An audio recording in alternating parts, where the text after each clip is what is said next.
All right, everyone, let's get started with this webinar. Again, welcome and congratulations to all of you on your admission to Georgetown. I'm Ellis Duncan. I'm the director of the Graduate Tax Program. I'm going to scroll through and hopefully there is my information. I'm going to be your primary academic advisor, and I very much look forward to working with all of you during the upcoming academic year. I want to just say a few words before I begin. Hopefully each of you is dialed in so you can hear, but I'm going to put you all on mute right now to minimize the background noise. If you're not on mute, if you could go ahead and mute yourself, just because we don't want any background noise during the webinar itself. I'm going to talk for about 30 minutes or so and then open up the webinar for individual questions. If you could, please type your questions into the chat box and I will answer them. I'll read them out and then answer them at the end of the webinar. You'll get a lot of correspondence, emails from the law school while you're here as a student, but the one I want you to look out for each month is from me, and it's called Tax Notes.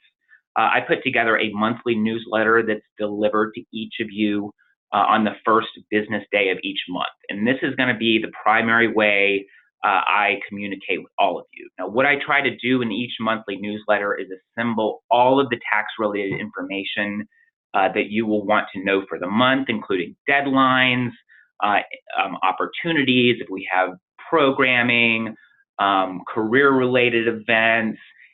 I try to get everything into that one email so that you have a reference piece so you can go back and look at it and click on links and everything.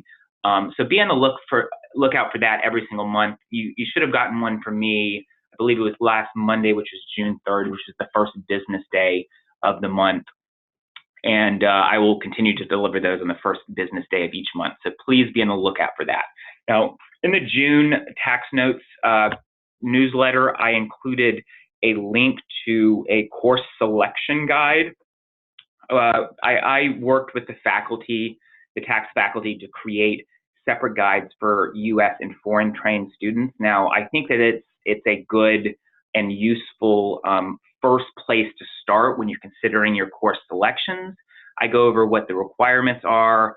I go over, like, we've created a number of different model schedules for each of you that hopefully is helpful as you try to think about how you want to organize your course selections, and then some other practical advice, particularly related to the certificate in international taxation and courses that you need for the New York bar exam. So all of that is in the degree guide. Hopefully, I'm going to elaborate on a lot of that information here in this webinar, but that's another place I think that you should go before you register for classes. And then finally, I know that there's a lot to consider here when you are registering for courses and choosing what you want to take. Each of you is very different. You come to the program with different objectives, and so it's hard for me to sort of give generalized advice to a large group of students with diverse backgrounds and different interests and different academic and career goals. So I understand that each of you has different objectives, and that's why I think that it's useful to make an appointment with me to talk about your course selections, even just to, I will offer myself up as a sounding board and talk about things that you might want to consider or different ways to structure things. So I do encourage you all to make an appointment with me. If you want, we can set up a telephone call. I think that that's a little bit easier than answering questions by email because there can be some back and forth, and I can get some clarity and you can get clarity from me. This is my email address. I am always available for calls or meetings in my office by appointment, so please feel free to email me at any time. I think the best thing that I really like about my job is getting to know all of you. I've been director of the program for, I believe I'm going on my 6th year now, and so I've advised over 1,000 students at this point.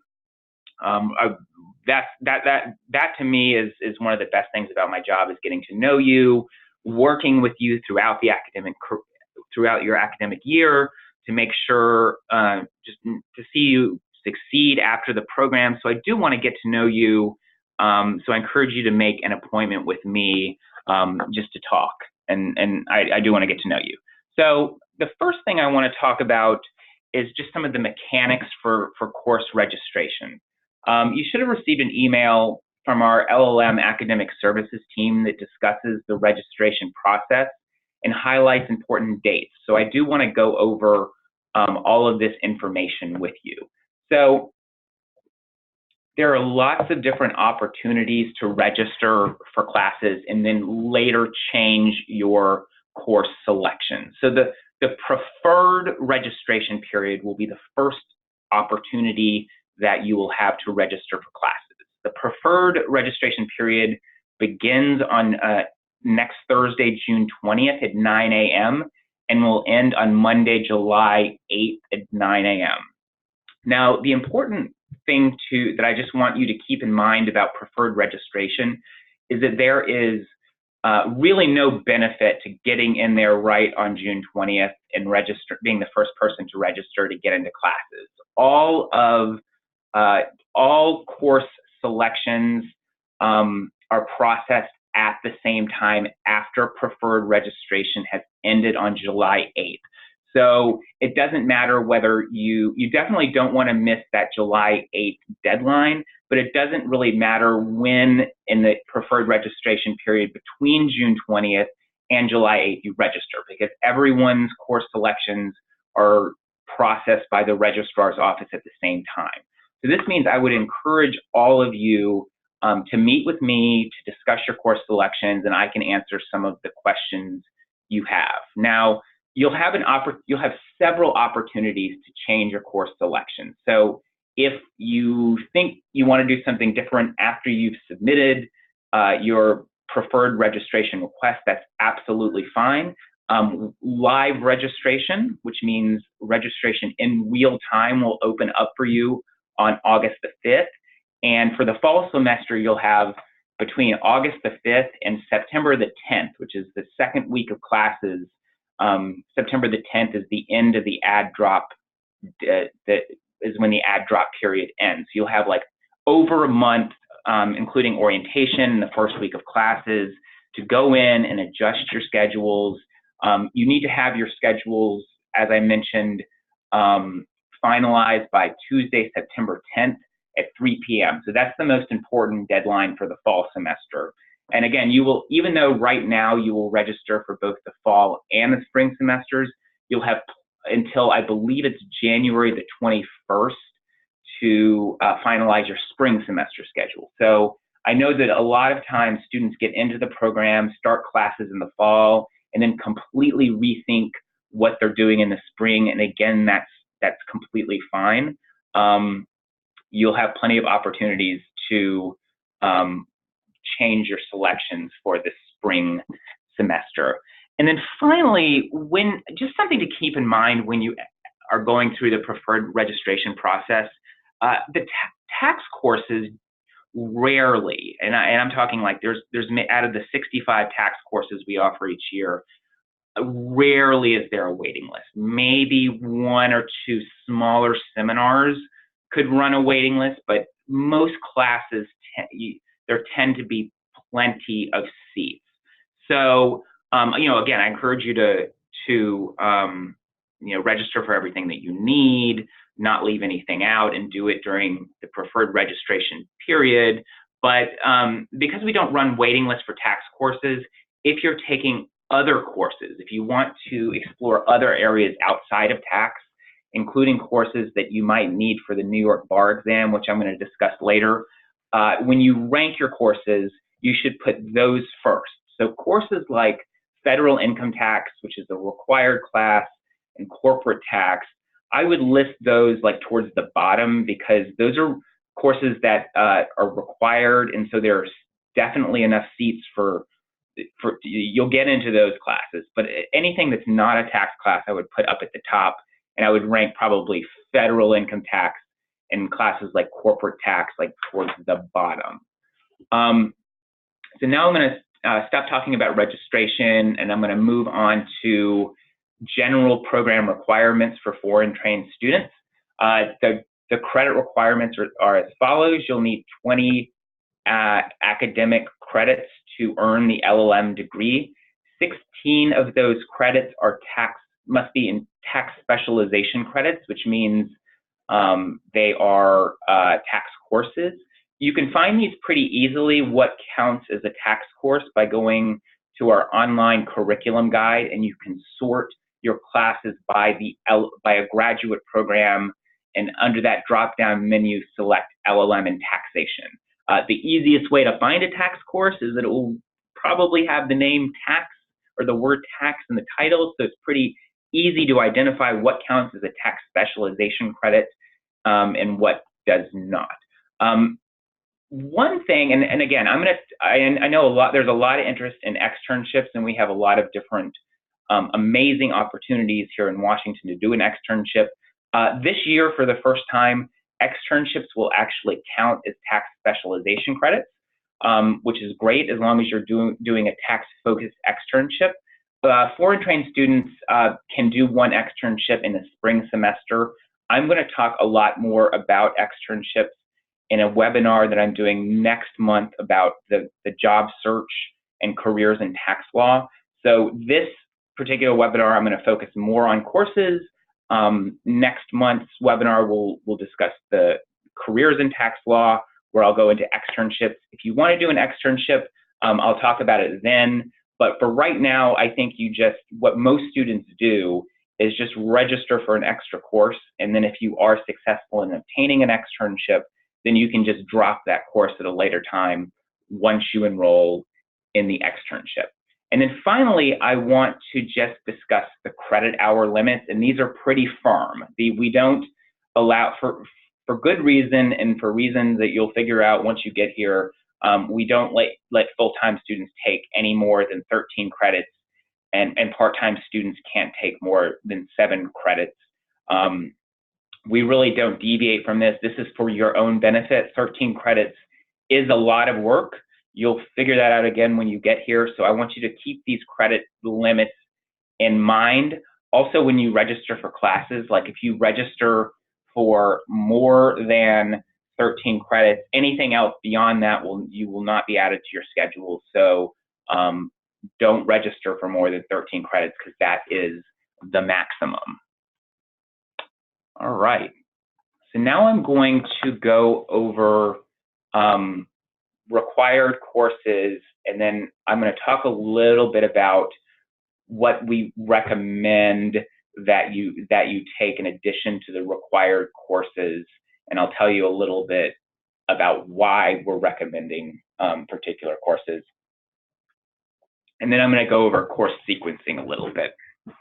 So required courses, there are 3 of them: federal income taxation, basic principles of finance, and corporate income tax law 1, or corporate taxation. So let's go over the first one, federal income taxation. You will all take that course in the fall semester. You should sign up for the graduate section that is taught by Professor Faulhaber in the fall semester. The class will have 2 components.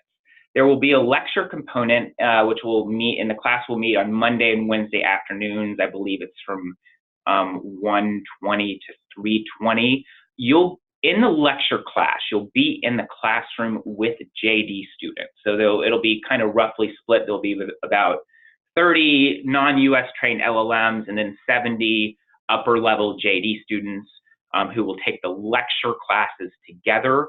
But you will also have a special breakout session on Tuesday afternoons between 3:30 and 4:30, where Professors Faulhaber and Grinberg will teach this session. This is specially designed for US trained students. I'm sorry, for foreign trained students, because we understand that many of you, JD students all have the background information.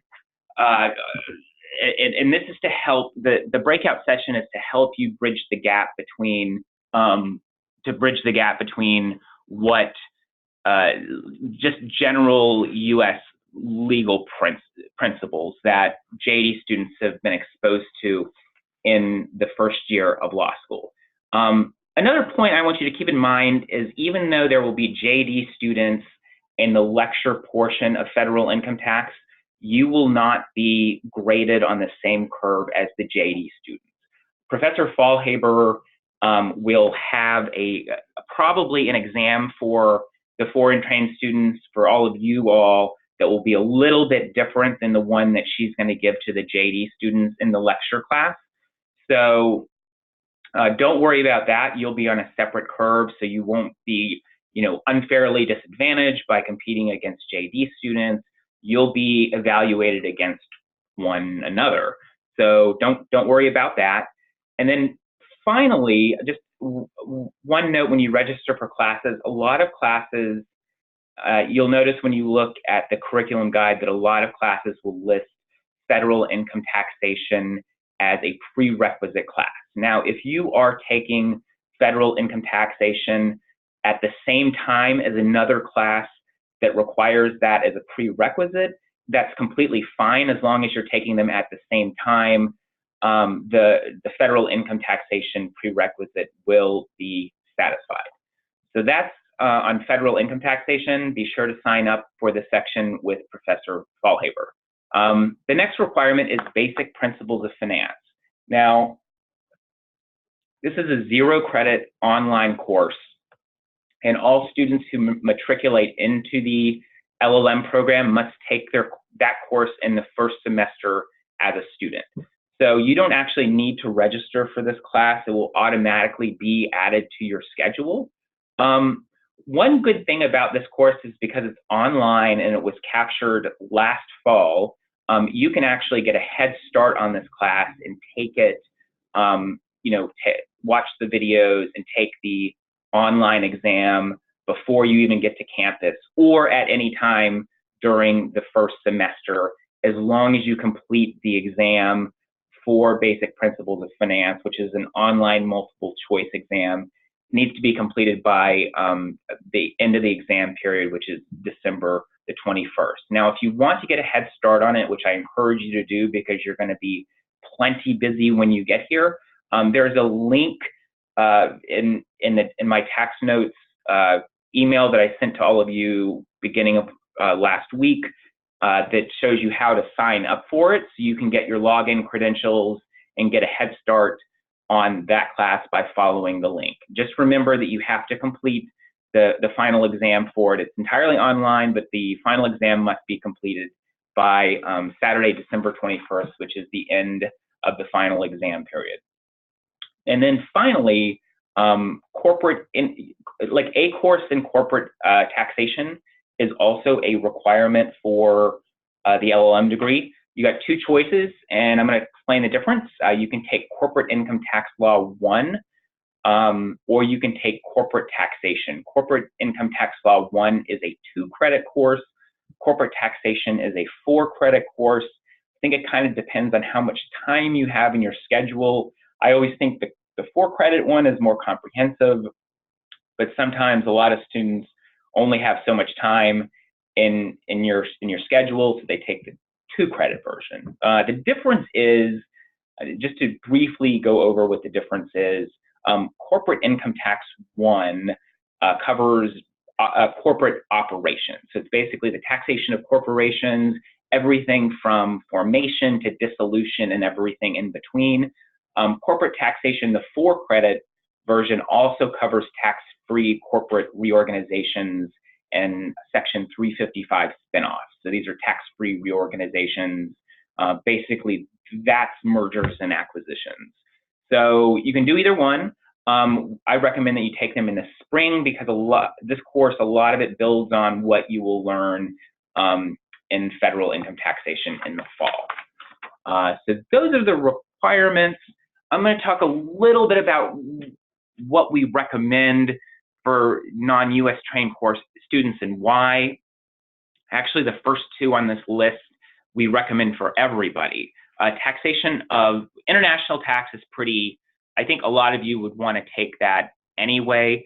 You can take it either in the fall semester with Professor Grinberg, which most students do, or you can take it in the spring semester with Professor Faulhaber. Again, if you want to take more advanced electives in international tax, and of course, if you want to do the certificate, you should take international tax in the fall semester with Professor Grinberg. Taxation of partnerships. Now, it's hard for me to make the case for why you need this, because this taxation of partnerships deals with the taxation of pass-through entities, which are partnerships, LLCs, and S corporations. In the United, pass-through entities, I understand, are not they're not really apparent to students who are coming from other countries because they're not used in those other countries, but they're used very frequently in the United States. So certainly, and I believe the number that I got was something like 60% of all business income is generated through pass-through entities like partnerships. So it's really important, both if you want to practice in the United States, and even if you want to, practice in another country, but you're working in cross-border transactions with U.S. entities, you're definitely gonna want to have a handle on the taxation of partnerships and how pass-through entities are taxed. So I do encourage all of you to take this course. We have 2 sections of this course. One's 2 credit, one's 3 credit, offered in the spring semester. So I think each of you should take the partnership tax course. And then finally, U.S. legal research, analysis, and writing. This is actually a course that is required for the bar exam. I do teach a section of this course with Professor Kelly. I think this course is a good course, particularly for students whose native language is not English. This course, we focus, we talk a lot about, we start the course with discussing sources of authority, so you get to learn about, difference between the code, regulations, IRS pronouncements, and how tax cases are, like the federal court system for tax cases. And then we go on to discuss research and writing, and then you'll actually prepare 2 different memoranda, one for me, one for Professor Kelly. We give a lot of very good feedback. So this is a good course if English is not your first language, and certainly if you want to work in the U.S., you can gain some practical skills. So I do kind of plug my class to foreign trained tax students. So finally, a couple more words about course sequencing and model schedules. So I know all of you are really, really smart. A lot of you come to the program with work experience in other countries. You were the top of the class at your universities, and that's all great. But the one thing I want you to keep in mind is that you're going to be in a lot of these classes with U.S. students with a JD who may have work experience in the U.S. They may have taken a lot of courses previously, and also some JD students that have more of a background in U.S. tax law. Most of you will probably not be coming to the program with any background in U.S. tax law. So I certainly want you to take everything, and we have so many amazing courses here to take advantage of them. But I would encourage all of you not to go too advanced in that fall semester, both for the reasons that you don't have the same background as some of the U.S. students and the JD students, but also if you want to work in the U.S., and this is a really important point that I want to stress, that it's really, really important. Your fall semester GPA will be really important to employers. Your work experience and your previous academic credentials are great, but a lot of times U.S. employers don't understand what they mean. They don't understand what a GPA from a non-U.S. university is. They don't know how to interpret that. They don't know how your experience in another country will translate into what they're looking for. So that's why for non U.S. trained students, the fall semester GPA is really, really important and can kind of make or not make or break, but it like really doing well in that fall semester is very, very important if you're looking to interview in the spring and work in the U.S. After the program. Now, there are a lot of great opportunities here. I would say if you do well in that first semester, you have a pretty good shot, at least of assuming a good economy, of finding a position in the U.S. after. But I want you to keep in mind that fall semester GPA is really important. And so I would encourage you not to take too many advanced classes in the fall. I think that you can take them in the spring, and that's the better time to take more advanced classes when you already have a solid fall GPA. So I just want to make that point. I think it's an important one, particularly if you're looking for a position here in the U.S. So course sequencing is important. Finally, model schedules. You can find these in the degree guide that I referenced at the beginning of the webinar. It'll show you ways that you can sort of sequence your classes depending on what your objectives are, including whether you're doing the International Tax Certificate or the New York Bar Exam, which I'm going to move on to right away. So the Certificate in International Tax, I have different feelings about the Certificate in International Tax. I think it is great for some students, and it's not the best idea for other students. I know that probably 80 or 90% of you are already signed up for the Certificate in International Taxation. But I just want to make a few points about the Certificate in International Tax. I've talked to hiring authorities, partners at law and accounting firms that don't really see the internet. They don't really take that into account when they're hiring students for positions in international tax, particularly with the Big Four. Now, what I've been told time and time again, that having the certificate is not all that important. They would rather see a student with a better GPA and a couple of international tax courses than someone with the certificate. So it doesn't really move the needle a lot on your candidacy if you're applying to positions in the U.S. The second issue with the international certificate is that there are only, there are many, many different areas that you can choose from to practice in the U.S. But if you put the international tax certificate requires that you take 10 credits of international tax, and sometimes that will not enable you to take classes in other areas that could potentially make you more marketable to other employers who are not hiring for international tax. And the final point I want to say about the certificate is that, again, there are only so many jobs in international tax, and there are so many students competing. Like, the international tax certificate is far and away the most popular certificate of the four that we offer. There are so many students who have that credential.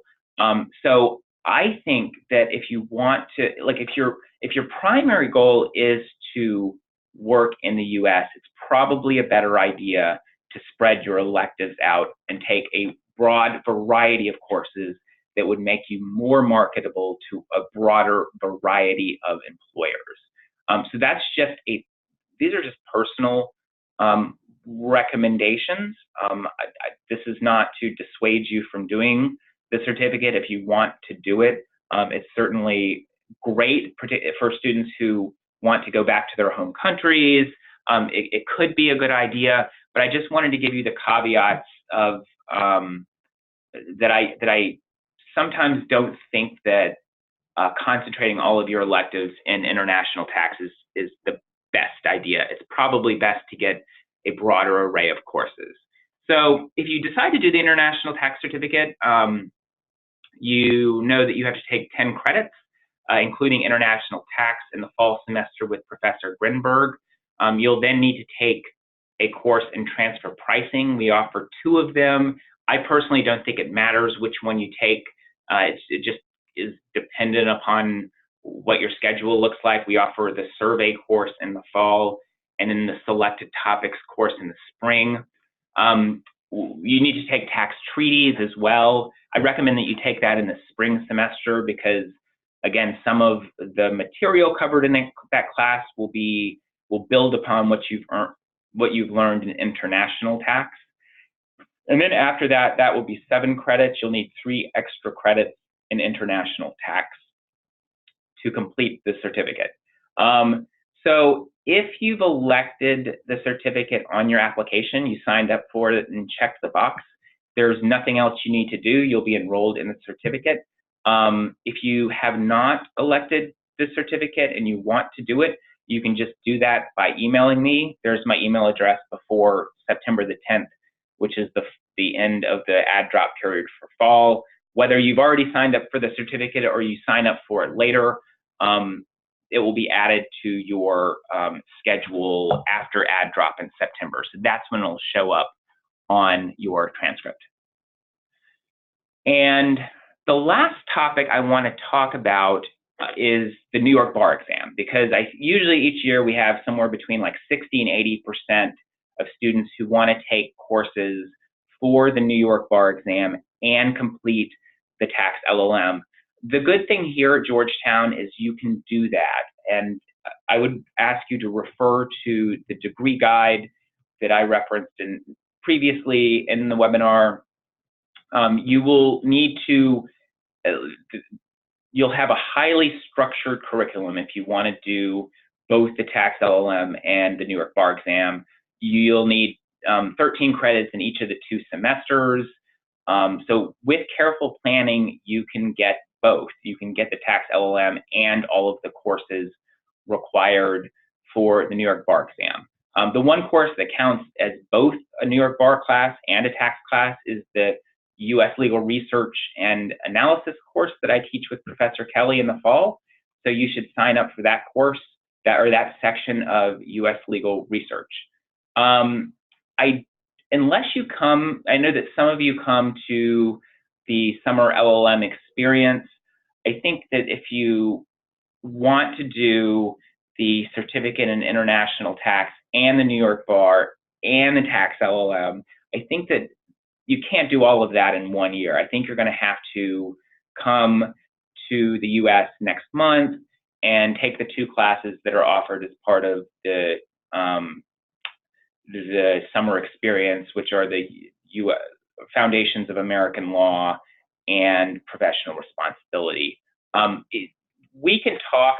Dean Karen Boland is sort of our resident expert on everything New York bar, so I can share, if you don't have her information, I can share that with you, but I can also talk with you about how to structure your schedule to meet the requirements for both the New York bar exam and the tax LLM, which again, you can do in a single academic year. And finally, I think the last thing, the last bullet point here is that the model schedule can be found in the degree guide. You don't have a lot of room for electives if you want to do the New York bar and the tax LLM. But the one point I want to just make is that if you are current students and you don't have time to take classes, you can audit classes, which means you can sit in on them. You can buy the materials. You can basically take the class. If there's a seat in the room and the professor agrees, you can do this for free. You can audit as many classes as you want if you don't have room in your schedule to register for them. You probably won't have a lot of time for that, but I know that many times there are so many classes you want to take. We have so many great classes and you just don't have time for them. And then finally, just a word of caution about, a lot of times I get questions about, should I or should I not do the international tax certificate? Should I or should I not take the classes for the New York bar exam? Now, I think it really depends on the student, so we'll want to talk through whether each of those is something you'll want to do. I think that when it comes to U.S. employers, having a bar license or being eligible to sit for the bar, taking the bar, passing the bar exam is viewed a lot more favorably than the international tax certificate because it is a license and which will enable you to practice law in the United States. I think you'll probably want to ask other attorneys in your home countries whether, like, how they view the New York bar and whether this is a credential that they think is important if you're going back to those countries. Now, if you do decide that you want to do both the New York bar and the international certificate, I encourage you to do the New York bar classes while you're here. And the reason I say that is because you have to be here to take those classes. You can't take them online later. So we've had cases in the past where students have wanted to complete the international certificate and they think they can take the bar classes later, and there have been issues getting into the bar classes. There have been issues like students get jobs elsewhere and can't take the classes here at Georgetown. So if you want to do New York bar and international tax certificate, I would try to get all of the New York bar courses in during the fall and spring semesters. Now, you can complete the requirements for the certificate later on, and you can even do them online. So that's why I say New York bar first, international certificate later if you do want to do both. So that's all that I have for now. Again, I encourage all of you to make an appointment with me to talk about your plans and your course selections. I want to get to know you. I want to try to be as helpful as I can to all of you during the academic year and even beyond. And I want to see you all go out and do really, really great things after the program. So that's all I have for now. I'm going to open it up now, open up the chat to see if you have any questions about any of this. Feel free to type them in to the chat function, and happy to answer anything.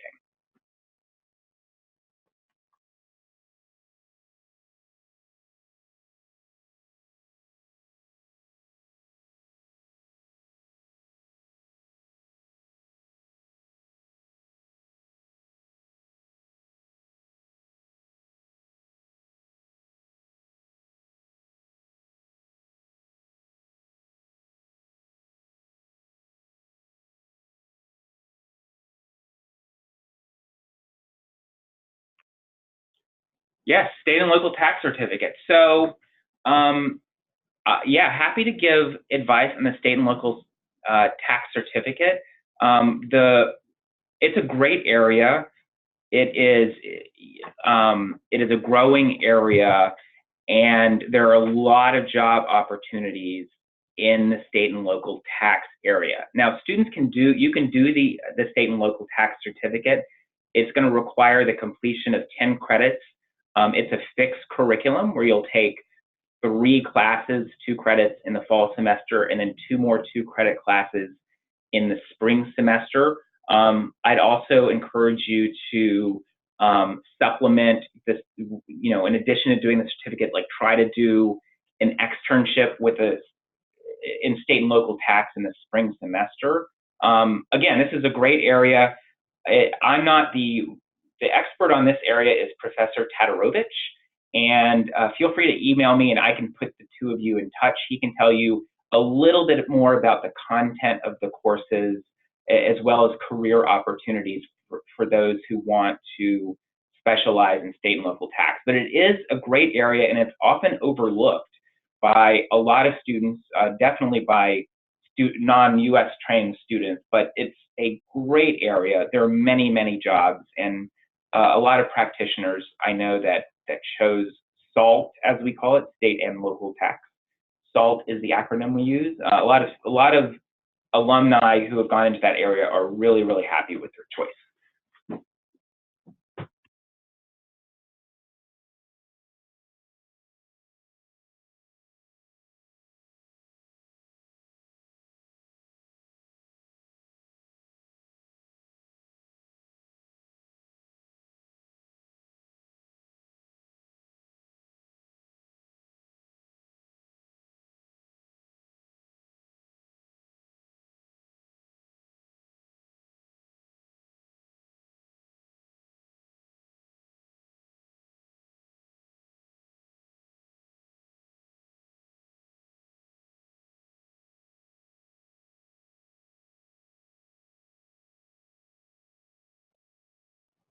So if there are any other questions, I'm going to leave the chat open for next 5 minutes or so, just in case you think of things that you want to ask. If not, feel free to email me if you have sort of specific questions. And again, happy to speak with all of you about all of this.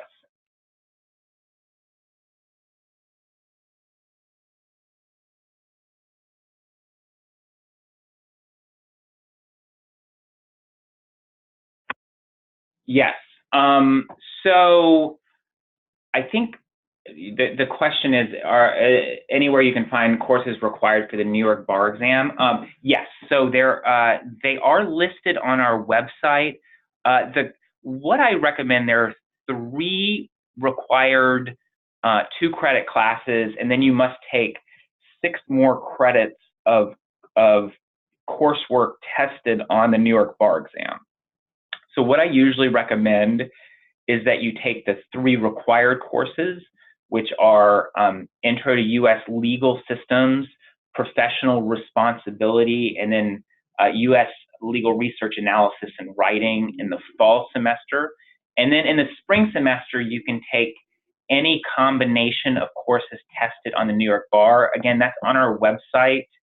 If you need a link, I can send that to you. Those courses can be things like corporations, contracts, evidence, civil procedure, those courses tested on the New York bar. And so I usually recommend that you do those 6 credits in the spring. But again, feel free to email me if you want me to lead you to the website, or kind of I guess make recommendations on how you might structure your schedule.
Well, great. I think that's the end of our webinar, but thank you all very much for participating. Really look forward to meeting all of you during orientation in August. And again, I encourage all of you to set up a time to speak with me about course selections, about careers, the program, anything. I'm always here to help. So thank you all, and have a great rest of your week.